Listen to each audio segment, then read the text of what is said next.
तोता और रानू चिड़िया सुबह से बैठे हुए थे। तोते भैया अब चलें, ये किसान तो घर जाएगा नहीं और ना ही हम किसान की मकई खा सकते हैं। रानू चिड़िया, लेकिन वो कालू कौवा कैसे हर रोज किसान की मकई ले जाता है? वो कल भी मेरे सामने किसान की मकई खा रहा था। मैंने पूछा तो कहने लगा ये किसान के खेत से लाया हूँ। वो एक नंबर का चोर है, किसी न किसी तरह वो मकई चोरी करके ले जाता होगा। किसान खेत में काम कर रहा था और चिड़िया और तोता बिना मकई खाए ही जंगल वापस चले जाते हैं। हाँ भी तोते और चिड़िया, बताओ क्या आज तुमने किसान के खेत से मकई खाई है? ना ना, हम तो सुबह से दोपहर तक पेड़ पर बैठे रहे, लेकिन वो किसान है कि घर गया ही नहीं और हम थक हार कर बिना मकई खाए ही जंगल लौट आए। मैं तो जा रहा हूँ, पेट भर मकई खाऊंगा भी और अपने साथ भी लेकर आऊंगा। कालू कौवा इंसानों की बस्ती की तरफ जाता है। कालू कौवा किसान के खेत में जाकर किसान से कहता है, किसान किसान, तुम्हें तुम्हारी पत्नी घर बुला रही है, तुम्हारे घर में मेहमान आए हैं। अच्छा, तो मैं जल्दी से घर जाता हूँ। कौवे, शुक्रिया जो तुमने मुझे बता दिया। किसान अपने घर चला जाता है और कौवा मजे मजे से किसान के खेत से मकई खाने लगता है।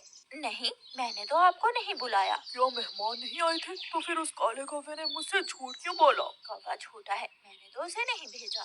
कौवा पेट भरकर मकई खाता है और कुछ मकई अपने साथ लेकर वापस जंगल लौट जाता है। कौवे कौवे, एक मकई का भुट्टा मुझे भी दे दो। ना ना, मैं तो मकई का भुट्टा किसी को नहीं दूंगा, बहुत मुश्किल से लाया हूँ मैं। कौवा चिड़िया के सामने बैठकर मकई का भुट्टा खा रहा था और चिड़िया के मुंह में पानी आ रहा था। दूसरे दिन कौवा फिर से किसान के खेत में जाता है और किसान से कहता है, किसान किसान, मैं अभी अभी तुम्हारे घर से आया हूँ, तुम्हारे बेटे को तेज बुखार है, जल्दी से घर जाओ। कौवे की बात सुनकर किसान घबरा जाता है और कुछ सोचे बिना अपने घर भाग जाता है और कौवा मजे से मकई खाने लगता है। कहाँ है मेरा मुन्ना? मुन्ना तो बाहर खेलने गया हुआ है। क्या मेरा मुन्ना ठीक है? हाँ हाँ, मुन्ना तो बिल्कुल ठीक है। तो फिर इसका मतलब आज फिर उस शरारती कौवे ने मुझसे शरारत की है। उसने मुझसे कहा कि मेरे मुन्ने को बुखार है, मैं जल्दी घर जाऊं। वो कौवा जरूर आपको घर भेजकर खेत से फसल खाता होगा।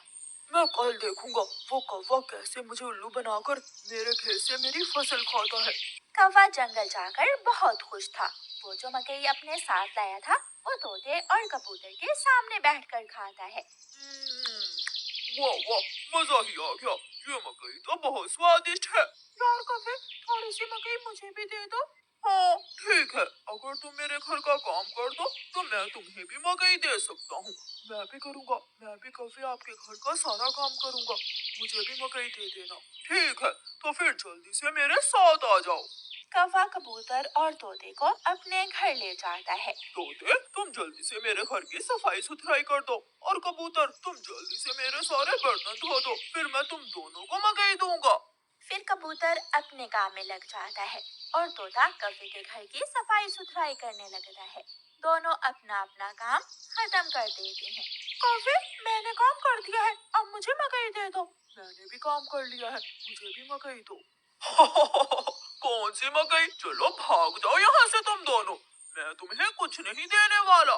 तुम धोखेबाज हो, तुमने धोखे से हमसे अपना काम करवाया और अब हमें भूखे ही भेज रहे हो। कबूतर और तोता वहाँ से चले जाते हैं।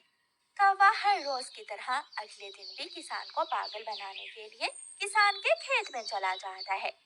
कौवा किसान के पास जाता है और किसान से कहता है, किसान किसान, मैं अभी अभी देख कर आया हूँ, तुम्हारी गाय जंगल की तरफ जा रही है, शायद उसकी रस्सी टूट गई होगी।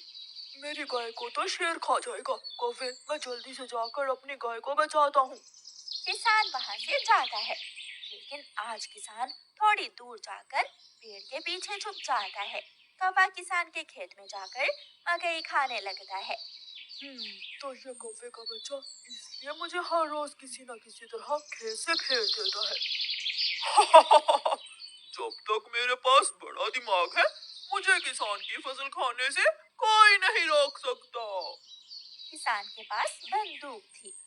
किसान बंदूक चलाता है और गोली सीधी जाकर कौवे की टांग पर लगती है। कौवा बहुत मुश्किल से वहाँ से भागता है और किसी न किसी तरह अपने जंगल वापस पहुँच जाता है। वो अपने घर के बाहर आकर गिर जाता है। हाय, मर गया, मर गया।